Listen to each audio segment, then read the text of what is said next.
Welcome to today's Forestry meeting. Apologies for being slightly late. Just needed a couple of members to make the quorum. So welcome everybody. Looking forward to today's agenda to cut through. So just before we get started, just a couple of housekeeping matters. We are live streaming. That is on. So please, if you're speaking, put your microphone on so people can hear you in the wider world. In the event of a fire, and do correct me if I'm wrong on this, but in the event of the fire alarm, out the door, down the exit, and we meet in the car park there. In the event of an earthquake, a different alarm will sound. The idea is to drop hold underneath the desk until you're cleared to move out. We do have Councillor Fulton joining us by Zoom somewhere, but anyways, she is here, she is online, so she is joining the meeting by Zoom. The emergency regulations allow her to join as part of the meeting on a quorum. So welcome, Kate. That's it, so we'll get underway. So apologies, we only have one indicated apology, and that's the Mayor for early departure. So we'll accept that. Thank you. Can I have a mover to accept that apology? Thank you, Councillor Skinner. I'll second it. Any discussion? All those in favour say aye. Aye. Against? Carried. Thank you. Next, confirmation of order of business. We will whiz through the order of business as outlined. There's no reason to change that, noting that we do have Friends of Waitai here for public forum today, so they'll speak at item 4. Item 3, any interests? The interest register, is there any conflicts with today's meeting? Where's Councillor Fulton?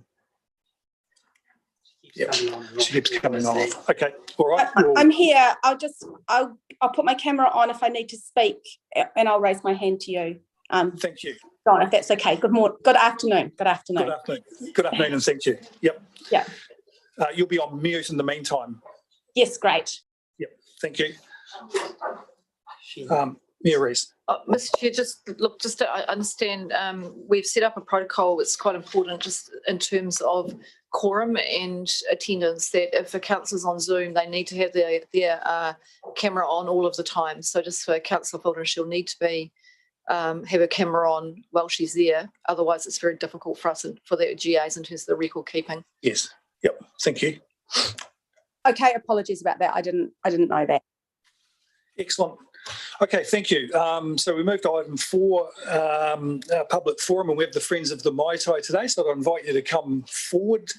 I believe we have Roger and Tom today. Welcome.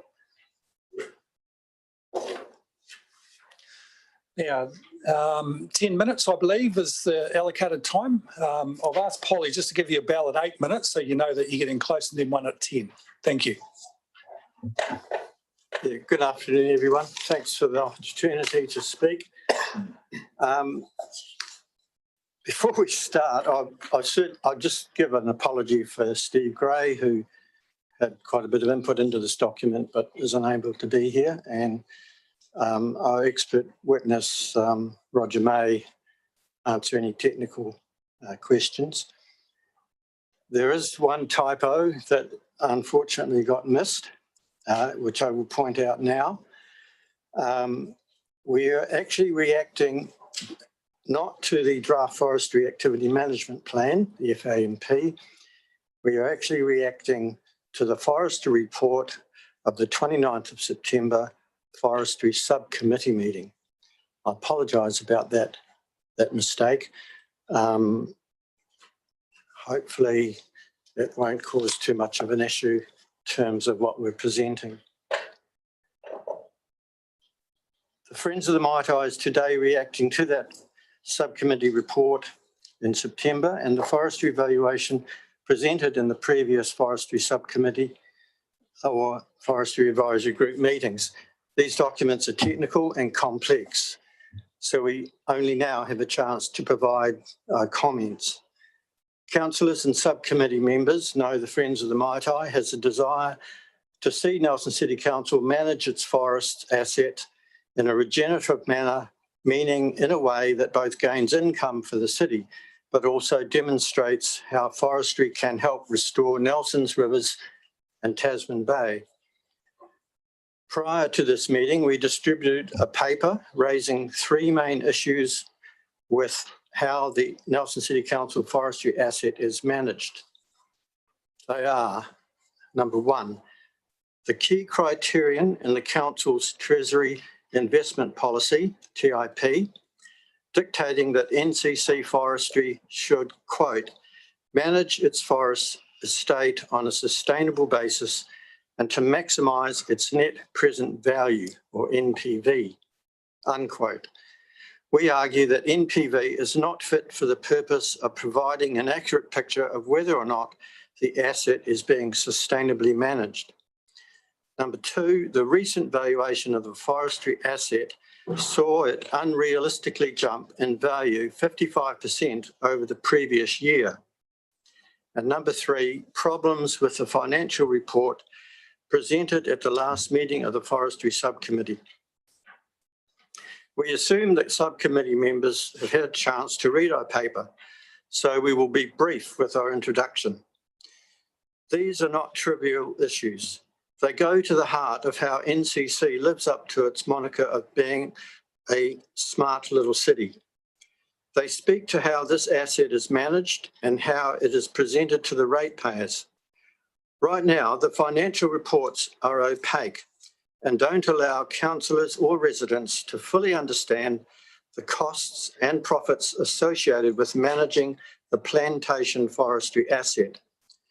As a result, it is impossible to know if the benefits outweigh the costs. We still believe that a forestry asset can add regenerative value to our council and our district if it is managed in a sustainable manner.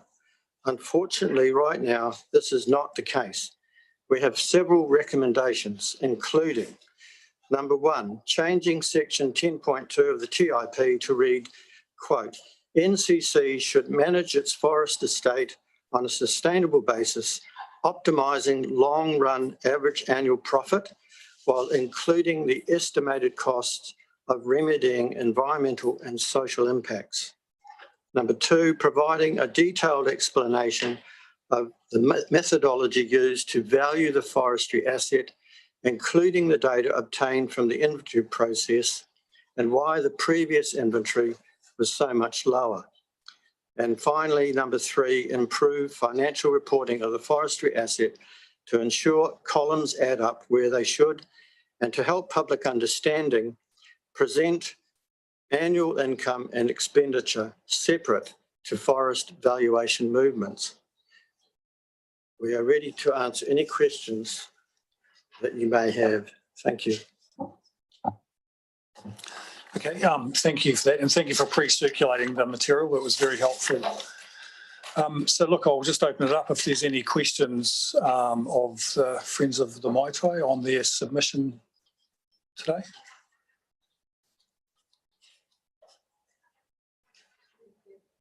No questions? Okay, thank you. Thank you for your submission.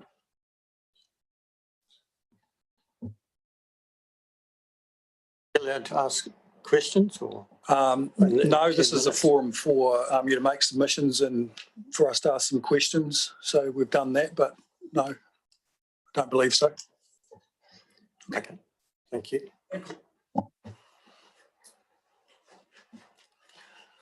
Okay, moving on, continuing with the agenda. We've got the minutes there of the last meeting, December 2020. The resolution is that we confirm those minutes. They're in the pack. Do I have a move of those minutes? Thank you, Councillor Skinner. Seconder. Thank you, Mayor Rees. Any discussion on the motion? I'll put that resolution, then all those in favour say aye. Aye. Against? Carried. Excellent. I don't have a chairperson's report today. There's a couple of matters that I'd like to cover off during the meeting, which we'll cover off when we get to the various reports. I'll ask Sam to give us an update on forestry logging prices, seeing as how we're going into a bit of a harvest as one of those key areas. So you'll just carry that through as we get to that point in the report. So that moves us to number 7, forestry update, and we're going to receive this report and then we're just going to confirm our harvest up in the brook. So I'll pass that over to Mr. Harrington. Thank you, Mr. Chair. Would you like me just to run through the report in the order that it's in, and then and have questions arise as they come? Yeah, we'll take questions as we go. Yep. Okay. Well, let's jump to number 3 there, which harvesting relates to the resolution that's in there, the recommendation. So just with regard to the bridges, we just had an update from the forest manager last week that the preliminary site works have been completed on the Maitai Bridge, and the construction of the superstructure would be underway a little bit later. So I think that started this week. Is that correct, Sam? Yep. So Sam's just confirming that. So that will probably push out that finish date a few weeks from what's written in the report there, just from that update that came through last week. The communications from the harvest manager have been really good. They've gone out to the club, mountain bike club, the Cycle Trails Trust, the concessionaires, and council staff. So those updates have been really, really helpful. Moving on to the Maitai and brook harvesting, just to highlight in 3.3 there that there will be some considerable harvesting activity in the coming 12 to 14 months. And I guess moving on to the Tandragee block harvesting is where that resolution, the recommendation comes from. Originally in May last year, we had the committee resolved that the brook blocks and the Tandragee block work would start July and go through to September. We're just looking to bring that forward now, so it's just refining that date as we get closer to start that in May. We've been out to recreation groups and they've all been really supportive of that. And we're pulling together a comms plan now to engage with residents and others, and that should be finalised within the next week or so. So that's the work that will start in the Codgers area and then move to the triangle of trees that go to the copper. So why has that come forward a little bit? My understanding is that it's contractor availability of the work they were on previously, so that it's become available, and it's certainly positive for us because it removes the risk of it pushing into the springtime. The spring, which was the critical time. Yep, I believe our resolution was around. The intention was around over winter. So, and the key is continuity. Yep. So as soon as we don't have to demob from site. We can just continue working. Councillor Skinner, do you have a question? That's all good. How does that work when we've had a resolution as such for a date and we've changed it, which is a good change? Does that trip us up? Anyone saying, well, hang on, you're not doing what you originally decided? No, through the chair. That's why we're bringing it. That's why we're bringing it to you. There's a recommendation there that notes that the change of date, and then Paul notes in his report that he's actually spoken to people, and they're quite happy that it gets brought forward as opposed to extend the other way because we're moving into the summer. Yep. I see it. Cool. Number 2 on the page. Yep. Cool. Very good. Okay, thank you. Sure. So just moving on to number 4, there's no change from the last report there. That's highlighting that that block will be undertaken at the same time. Number 5, health and safety. No issues reported from P. Folsom.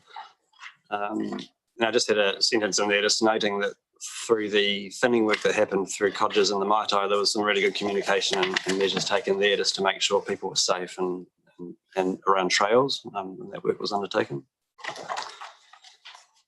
Number 6, finance. So there's an updated summary of council budgets, attachment 1, that's page 16. And P. Folsom's quarterly report to December starts on page 17 as attachment 2. So is there any questions around any of those before I move on?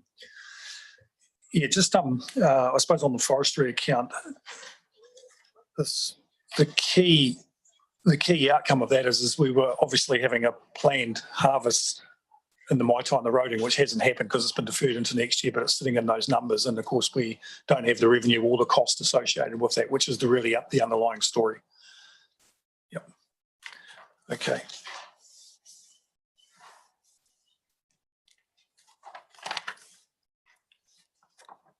Okay, thank you.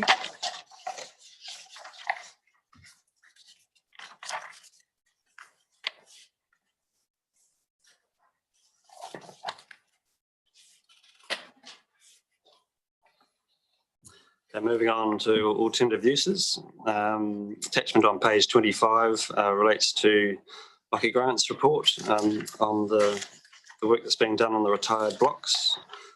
Is there any questions around the activity that's been happening there?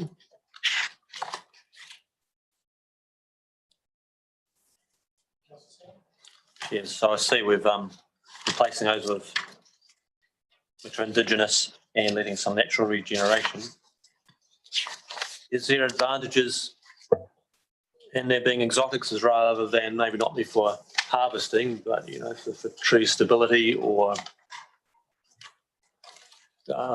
aesthetics or so forth?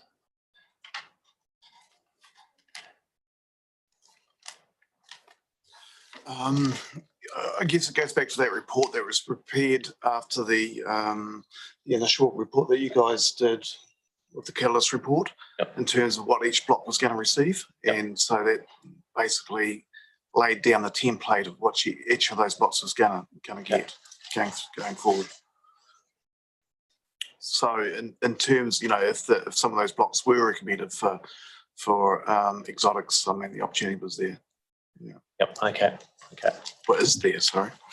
Right, is still there, or was, so there's an opportunity there. I mean, there's certain areas that may benefit from apricot trees or feijoa trees or lovely, beautiful autumn colours, but like have you up in parts of the Maitai, you've got some beautiful areas of autumn colours, and everyone has its strengths, positives and negatives, and these areas obviously having a native is great for a thoroughfare of our wildlife and protection of pests, etc. But then there's also areas, like saying the beauty of some of those incredible areas of the autumn leaves or Yep. I just I hear what you're saying. Yeah, I've got no problem with what we've got there, but as long as we're still keeping open-minded, I'm sure we are, Totally. that we're not ruling out. Sometimes it's better species can have a far better benefit, would be from food or aesthetics or erosion or just keeping with the use of its area. For example, keeping an open area for people to walk their dogs or throw a frisbee. Yeah. Rather than bush, rather than manuka and kanuka and others. Okay. Prevent that. Totally. Thank you. Iris? I think you through, Mr. Chair. Look, you're just having a look at the alternative species commentary on page 25. Just in terms of some of the issues that you're having there with wilding control, climate, particularly issues with weed, pest plant climbers. Just in terms of the management techniques that we're using at the moment, do you think there's anything that we need to be doing differently actually to get some better outcomes? I know it's an area that in terms of the parks and reserves overall activity management plan, they're really looking to what we do for the future, and we've got quite a big focus on this in the long-term plan. So I'm just wondering if there's anything you're seeing that you'd be coming to us to recommend any changes to management techniques. That's actually a really good comment or observation. I certainly know that the brook block that we planted late, we sprayed late, you know, 2 or 3 or 4 years after the harvest, and then we did a spray, and we thought we actually were quite clever in that front, and we got rid of a whole lot of wilding pines seedlings that were there. I think, you know, the plots that we ran, there was in the vicinity of like 3,000 to 5,000 wilding seedlings per hectare, quite significant. I've just had some guys go in there, and I'll present it at the next meeting, but go through and pull out the wildlings, and I think they got about 3/4 of the way through it. It was quite a significant amount of work that actually went through, and I think we may have to sit down and actually just have another look at, you know, how we're actually going about some of that stuff. Going forward, maybe we have to do 2 sprays or something like that, or we have to delay that planting program, whatever the species may be, so we can actually we can accommodate, you know, spraying, you know, with a second spray rather than trying to hand pull when the trees are only, you know, a couple of feet high. Through you, John. Look, there's you know, this is a real focus around New Zealand at the moment, looking at opportunities for Indigenous regeneration. In terms of that body of work in the technical space, are we contributing to that knowledge base? Are there other, best practice opportunities that we could be learning from around the country? Obviously, the topography, the climate, all sorts of things influence this, but it's certainly, if I think about the work that's going on through Jobs for Nature, other programs across our region, it's a really busy space at the moment. Sure. Look, I think we are. I think it's not just the forestry program, but it's coming from the programs within council. We're actually talking amongst that, and there are experts coming in to looking at what we're doing and suggesting other ways. We've had ecologist come through and suggest, hey, look, here's an opportunity for this method or that method, or that's worked really well. They're taking that information away with them, and they're also looking at some of the stuff that hasn't worked so well and trying to question why that isn't, as good as it could be.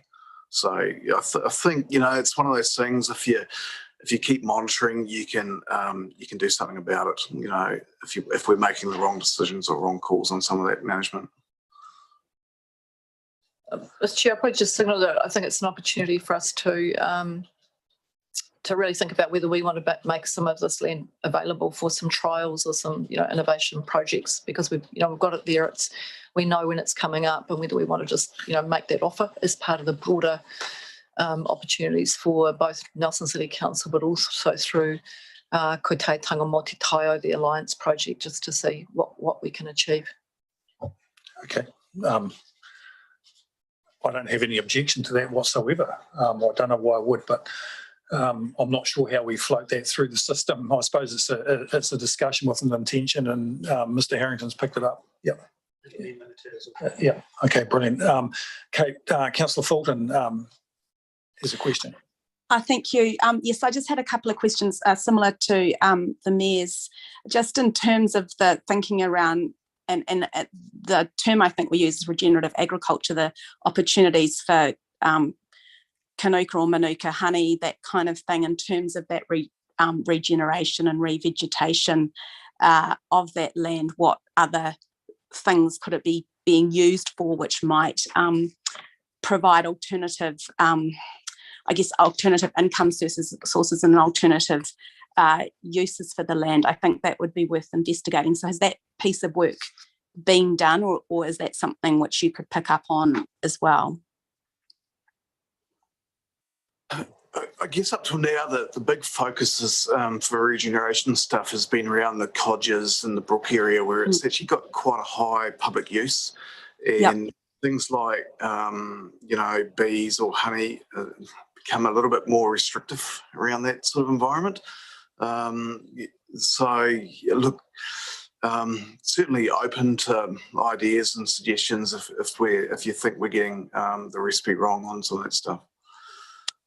Yeah, I would have thought there would be opportunities for that. If they can have bees on the rooftop in most of Paris, then I think we can have bees in some of our recreational spaces quite safely. Sure. I think that we should definitely be looking for the ways we can regenerate to Indigenous plantings and see them as an opportunity to create enhanced native biodiversity, but also enhanced biodiversity, and our bees are particularly important to us. Can you just remind me, is the difference between Indigenous revegetation and natural regeneration that you do an active planting of Indigenous plants? Sorry, I can't quite find where that's correct. So the natural regeneration is you're just leaving nature to take its course, Absolutely. but you would still expect to end up with an Indigenous forest. I think we'd manage it so that was to happen. I wouldn't think we'd manage it to let natural regen wilding pines come back, whatever the species are. I think you'd be defeating the purpose on that then. So the natural direct regeneration is just more that there's not the high cost of putting the seeds or seedlings in. You're hoping that your seed sources are coming from nature. Yeah, the long and short of it is that planting a hectare of Indigenous bush is very, very expensive, and the management associated with it. I guess the planting bit's the cheap bit. It's the management surrounded afterwards, trying to keep those plants alive and trying to keep them above the canopies of the weeds that are coming through becomes the expensive part of it. Okay, and I've asked this question many, many years ago, but I'm going to ask it again. In terms of aerial spraying of, say, Manuka seeds, has that been looked into as an option rather than planting seedlings, in terms of being more cost effective, but getting the seed sources to where they need to be, or is there generally enough seed source there already?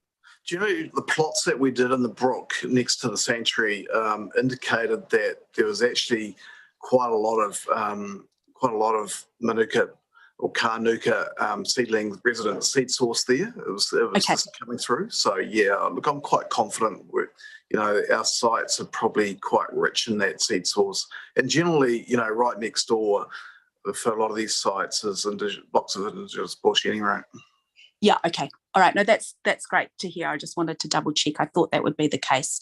I know up the brook that they've managed some slips by sort of spraying this gel to hold the slip in place with the seed source in place. And I guess I just wondered if it's slightly steeper land, if we can be thinking about some more innovative techniques to support the Indigenous seedlings to grow whilst hopefully suppressing some of the weed sources at the same time. We will get a succession process going on with gorse or broom or whatever the other weed species that we are there on some of those sites. It's just a time factor, and we have to satisfy the ETS commitments for a lot of that stuff too. Okay. All right, excellent. Thank you. Yeah, but we don't worry about gorse anymore, do we? Gorse just vanishes as the canopy grows up over the top. Is that the current? But it can, look, in some parts of the country it might take 15 years, in other parts of the country it might take 25 or 30 years to get, and depending on what aspect you're on, we'll change that respect quite quickly too. Okay, excellent. Thank you, Lockie. Mr. Harrington. Thank you. I can see there's some interest in that section. So what we might do is I can work with Lockie to try and flesh that attachment out a little bit more for next time, have a bit more information in there if that's useful. Number 9, back to page 12. Number 8, Forestry Stewardship Council. So that's now been accepted, approved by the certification body, the Forestry Management Plan, and it's now available on our website, the final version. And just to note there that we're also trying to put some sort of flesh out a forestry web page and sort of an area there to put information about the council's forestry estate, some harvest plan information, and just whatever else that would be useful to the public. So that just for a point of clarity, because I think there's a moment of pause there. Sure. So our draft stewardship plan has now been certified. We're approved in the process with that final piece, because I think last time we met we were talking about applying for accreditation, having gone through all the steps. So that's just acknowledgement of all of that good work in the tick off. So well done, everybody. Yeah. Thank you. Moving on to number 9, iwi Forestry Activity Management Plan, consultation with iwi. So perhaps I'll talk to that. So this is just about closing the loop off and presenting back to the committee members the outcome or the discussions that we've had with iwi, and it does go back a wee while, but I thought it was important just to close that loop. So we met with iwi on the 4th of November, and I've summarised the main points there. And the majority of those points are that we're open to a lot of the work we're actually not at odds with. We have money in the first year of the LTP to look at other commercial species. We're happy to work with iwi in relation to the cultural health indicator monitoring, and we just need to have those further conversations and then bring that back to the committee as and when that's ready to advise the outcome, the cost implications, potentially, et cetera, et cetera. But this is really just to close the loop off in terms of the discussions that we've had. Excellent. Mayor Rees. Thank you, Mr. Chair. Look, I just wanted to go to, and I've been trying desperately to find the iwi Forestry Activity Management Plan on our website, but for some reason I just cannot find it. I'm just going to that 9.2, and I'm just, where there's a discussion about doing an introduction to complement the Mayor's introduction. I don't know, do I do introduction sections to activity management plans? Through the chair, no. This is more. So. I think this was a wider issue in relation to how we deal with our activity management plan. So while it's still a working process, and I don't know what the outcome is going to be, but Panya is busy dealing with iwi in terms of how we go to the next steps. At the moment, activity management plans all are standalone. But this is a common theme that has come through from iwi on all activity management plans.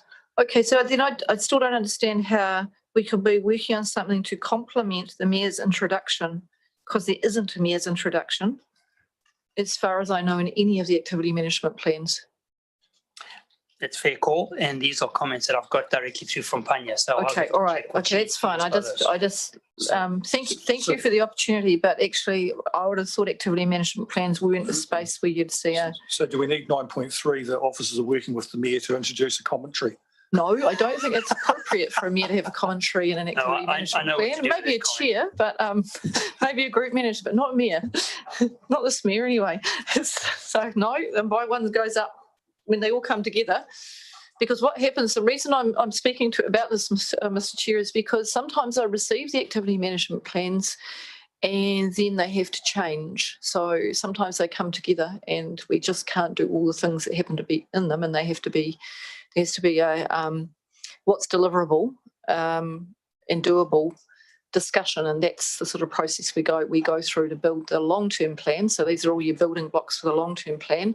And once we've got all those building blocks put together, yes, then I do put an introduction on it when I get to the draft and when I get to the final. So it's just, I think that's, it just wouldn't be appropriate, because it would be like me endorsing something that's still in principle, it's a working document until it's going to come out the other end. But if I'm wrong and I find that in the final versions of all the activity management plans I've got to forward, humble apologies. I certainly don't anticipate that, no. Councillor Skinner.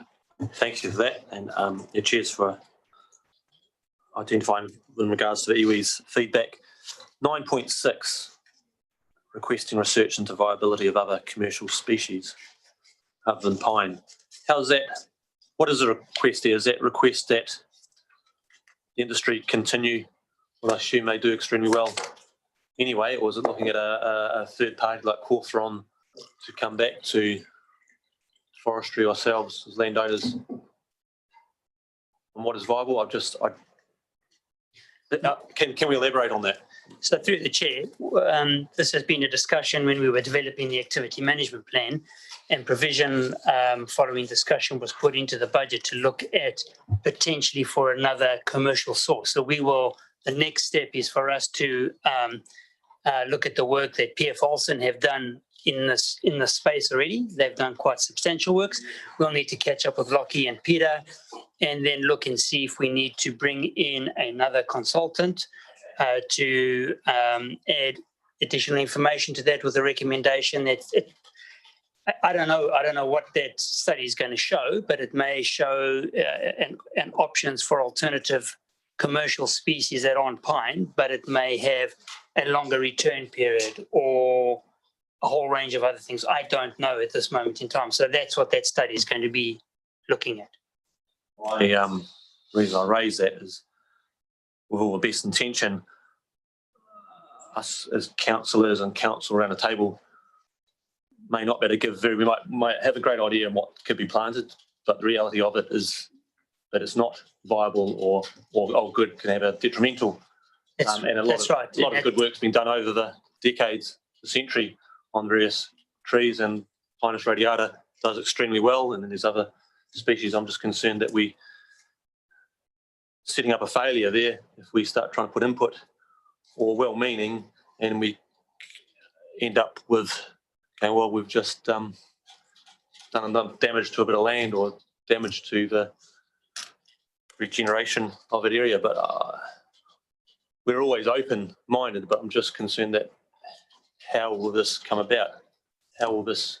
So we said we would do this, number Okay. one. And so you're doing. We have experts that will guide council, and we will bring back something to this group to discuss in the first instance whether they are commercially viable species, but the implications of that. So we need my concern is that decision-making has got to be balanced, Absolutely. not just with good intent. For example, I've just planted 400 apricot. Yes, no, we understand. And I've got a bit excited Yes. and just watching them grow, and now I've got to find a bit of land to put them in. They're an old species, more parts of the flavour is just incredible. From a tree. I don't think we're talking about fruit trees. No, but I've got a little bit excited there. Well, actually, this flavour is phenomenal. But my best intent, from your wisdom, you find, well, Tim, the apricot trees will just, they won't hold there, Tim, and will be at a big cost. Okay, moving on. I'm just a little bit cautious that the intent is good, that we might end up coming full circle or trying to shoehorn something which is really going to be detrimental with what I'm saying. I have a lot of respect so far that a lot of that work has already been done by those who are experts in land management, experts, and a bit of globe searching what's coming up with markets, and we can only look so far ahead. And it's always an ever-changing market, and sometimes it's best to keep with the safe and explore with others, but don't compromise what we've got. Okay. Comments noted. I'm sure they've heard it. Mr. Gorman. Well, we had a preliminary look at this when we were drafting the asset management plan, and I made some comments just based on my knowledge of the sites that we have here up in the hills. And Olsen's also had a look at it. It did a sort of a desktop response on it. But I think the preliminary findings are that the opportunity is quite limited to grow other species because we haven't got the quality of the land. Without prejudging a more detailed investigation, that's the way I see it at the moment. That's right. I can add to that. But do you think there is some potential? There may be some potential keeping our minds open. Okay. Thank you. Okay. Excellent. Right. So, Sam, I'll just invite you to run through the quarterly report, or your quarterly report part, starting on page 17, just before we conclude on the resolution to receive the report. You just want to take us through a couple of highlights. We'll take it by and large as read, but there's a couple of standout pieces. And again, if you'd like to just talk about, if I may, sorry to sideswipe you on this one, we've got a lot coming up. So just how we, in terms of our preparation moving forward, and a bit of commentary around the markets would be appreciated. Thanks. Thank you, Chair. So with the quarterly report for quarter two, quite a limited amount of work going on through that period, really. So it wasn't a massive report, but nonetheless, there's some info. So without going through it word by word, if I skip the summary page, our branch won Business Centre of the Year through Pierre Folsom, which we were pretty happy about. I thought I'd just plug that in there. Hey, thank you. Health and safety wise, again, really limited amount of work carried out throughout the period. So I thought better than trying to make something of nothing. I thought I'd just be honest and say there wasn't a lot. Aside from our standard meetings and initiatives that we do across our whole branch. Environmentally, incidents and auditing were limited again with the amount of work carried out. There wasn't much to check on. There was a bit of work through a complaint from fallen trees that had found their way into Ned's Creek through a harvesting operation. I've been to that site twice now with the compliance team with EIL, one before the report was written and one recently. And really, when you boil it all down, it was a very difficult site, and operationally, there physically wasn't much that could have been done different, but more from a planning point of view and how our plans were put together, and that is something that we can take on the chin in terms of the creek was outside of the harvest area boundary, and so we didn't include controls for that creek, whereas the trees managed to find their way from the harvest area boundary outside of that down to the creek. So, but yeah, it was agreed that there was no practical or safe solution for the removal, and that the risk of them in the creek of them moving was very low. Forest Stewardship Council, as you can see, a whole lot of completed items there, and the last one was underway, which was getting the approval from the Forestry Subcommittee to confirm FSC accreditation. That was completed, and we're now fully certified, so that's great. Fully certified forests, and now the work's commencing, as mentioned under the initiatives on page 22, saying that we are commissioning ecological surveys throughout the Nelson City Council estate, and two fauna that are of particular interest in are lizards and bats. And so we got plans in place now to complete those surveys in the short to medium term. We're also flat tack at the moment with harvest planning for the Brock and Mai Tai harvesting, which is upcoming. A lot of challenges, a lot of challenges, but we're working through those in a way to do them as efficiently as possible while managing risk to the council. Financials, not much to report in harvesting. Just some bridge expenditure in the Mai Tai. No harvesting volume coming out. And then forest management wise, through the period we had some releasing of the new plantings in Mai Tai. We had thin to waste operations at the Brook and Mai Tai, which are all completed now. And as Paul mentioned earlier on the report, there was a bit of extra work went into that with managing all the cycleways that went up the stand. So that involved paying people to manage those tracks and make sure that trespassers weren't going to come in and ride right under where the trees are getting felled, and then also cutting the trees off the track at the end of each day to leave the track open. So that probably doubled the cost of that thinning. Some FSC management fees coming in. Not so I wouldn't necessarily management fees, but just work in getting the accreditation, and then a bit of work in poisoning the Tantragee Brook block. In Q3, which is where we're currently in now, pretty much the end of that now was just survival assessments and just general forest maintenance, but no significant operations. And yeah, that's the report. And how's our prices looking? Oh, sorry, John. You did ask for that. So the log prices are looking really positive. Domestically, the surge in construction activity around the country is putting us in a very good position in terms of the amount of demand for good logs into the domestic mills. So that's really positive. I'd say at the moment there's probably more demand for logs than there are good quality logs. So the mills, if anything, we're anticipating a price increase on domestic, but also them reducing their specification for the log as well. So that's a really positive thing in terms of you get more money for it, and we're able to sell more of it.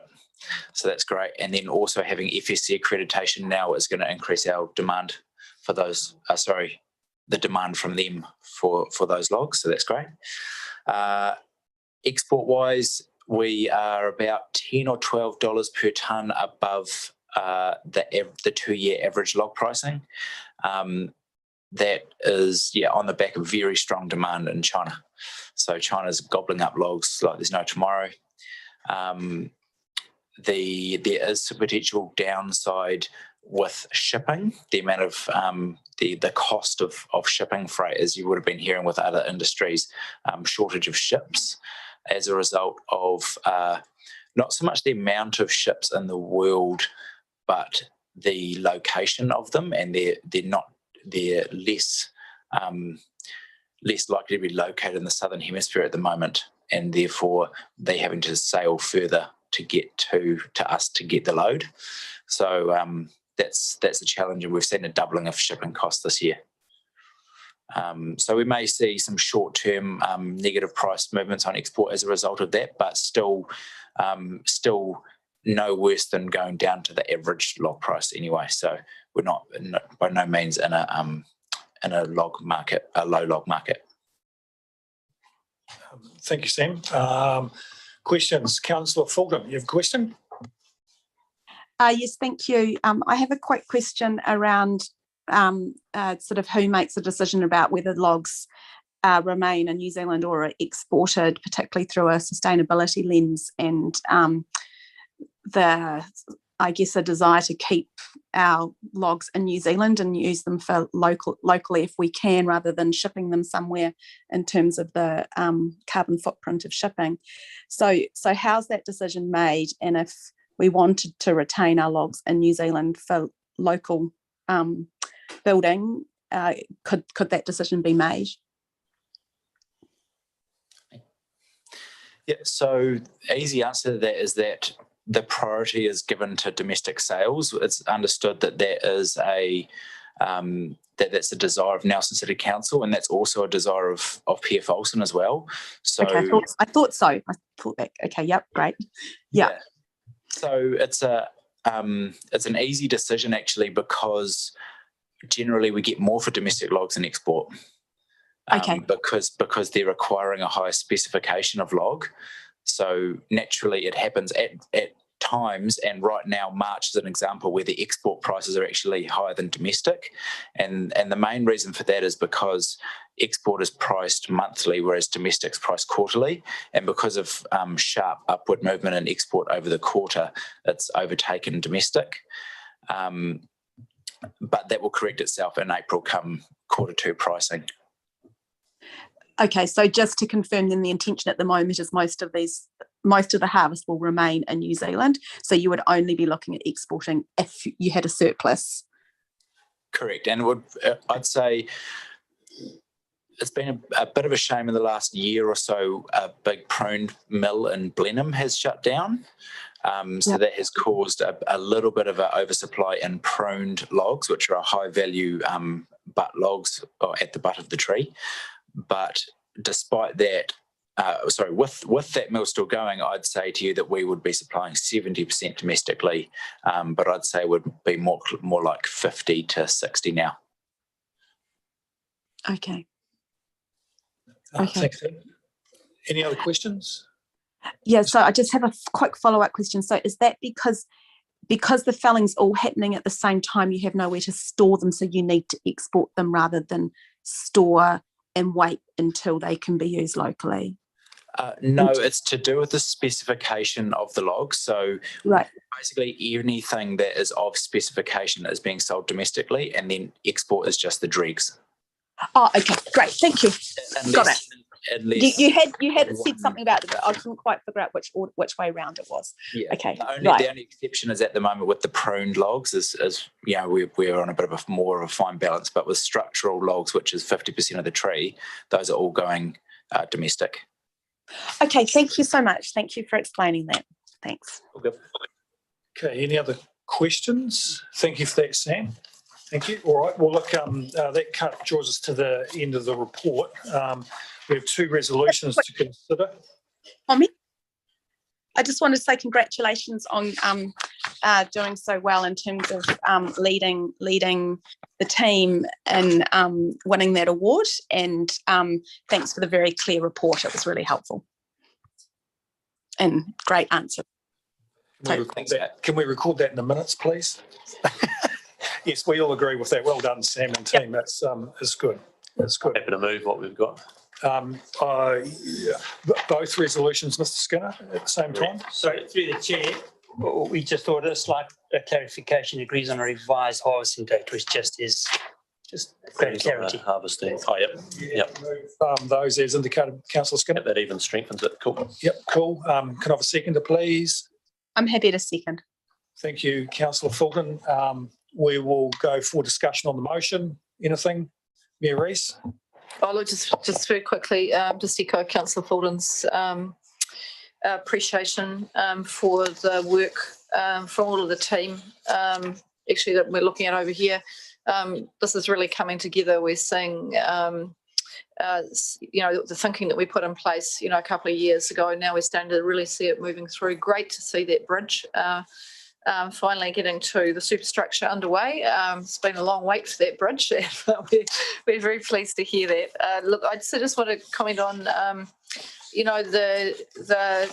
always the continuous improvement of thinking about what can we do differently, and that the engagement over with EIL, just thinking about the area of harvest and how we think about that. But really appreciated the commentary in here, and so I've got the understanding. If someone raises with me why these logs here, then I've got that real understanding. So that's brilliant.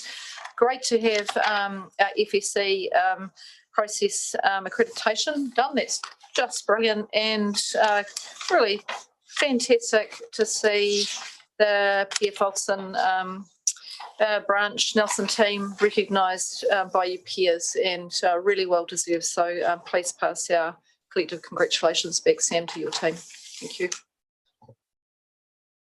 Thank you for that. Any further discussion? Okay, I'll put the resolution. All those in favour say aye. Aye. Against? Aye. Carried. Thank you. All right, so before I close the meeting, just wanted to thank you all for coming along. There's a bit of time pressure around the place, and Kate, thank you for joining us online. That's appreciated. Mayor Rees, you're under some pressure too, so thank you. And of course to the team, Peter, Lockie, Paul, Sam, Polly, Yasmin, Alec. Thanks very much, because without you, we haven't got a committee, so it's all good. Looking forward to the next meeting. We'll probably have a bit more to talk about at that meeting around particularly the brook harvest, because there's some challenges in there, particularly as we move around the corner with those residents. That will be a great project to get concluded this year. And of course, as we move into the bigger harvests, just keeping our eyes through there. I will be doing some health and safety visits between now and then, so you're more than welcome to join me if you'd like. But yep, I intend doing two, one sort of like pre and one as we've got a harvest on, so that we can actually go and have a look at on-site harvesting activities. Sam, maybe news for Sam, but there you go. And Kate, you can. It's really interesting. Last time I went, they showed me how they test the quality of the logs on the skid site, so that they work out where it's going, and that's kind of fascinating. Anyway, there you go. I'd love to go on a site visit, and thank you very much for the really detailed explanations. I really appreciated it. Pretty sure I'm taking it that if you feel there's a need to respond to the public forum submission today, that you'll attend to that as chair. Yes, I'm going to talk with Mr. Lavertus about that. Okay, thank you very much. Meeting. Yep. Thank you. Thank you. Thank you for raising it. But yes, that's on my list. Okay, thank you. Thank you.